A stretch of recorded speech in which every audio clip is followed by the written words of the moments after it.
Ipinasara ng DTI ang isang warehouse sa Valenzuela na nabistong nagbebenta ng halos 8 milyong pisong halaga ng produkto na di rehistrado. Takaw, disgrasya at sunog umano ang mga yan, lalo't di dumaan sa tamang pagsusuri. At nakatutok si Marisol Abduraman. Natigil ang trabaho sa warehouse nito sa Valenzuela City nang biglang dumating ang mga tauhan ng Fair Trade Enforcement Bureau ng Department of Trade and Industry kasama ang Business Permits and Licensing Office ng lungsod. Isinara ng BPLO ang nasabing warehouse matapos umanong makitaan ng mga paglabag ng una nila itong i-operate noong isang linggo. Last June 26 po, binigyan po ulit natin sila ng last warning para isubmit po ulit sa atin. Ang mga nagulat na empleyado, nagsilabasan at nag-alsa balutan. Marami po kami nawala ng trabaho. Kapapasok na rin po namin, nabiga lang po kami lahat Mabigat po siya. Ganun talaga ang buhay. Pero malay mo naman sa susunod magiging okay na.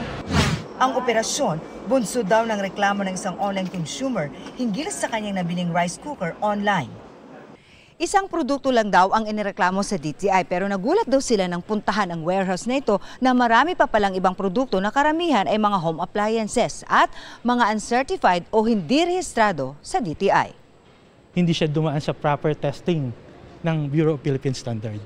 Yung quality nila is substandard. Paano kasi hindi pa siya pumapasa sa product standard certification ng Bureau of Philippine Standards. At bagamat may sticker ang ilan, misuse of stickers na hindi talaga sa kanya yung stickers na ginagamit.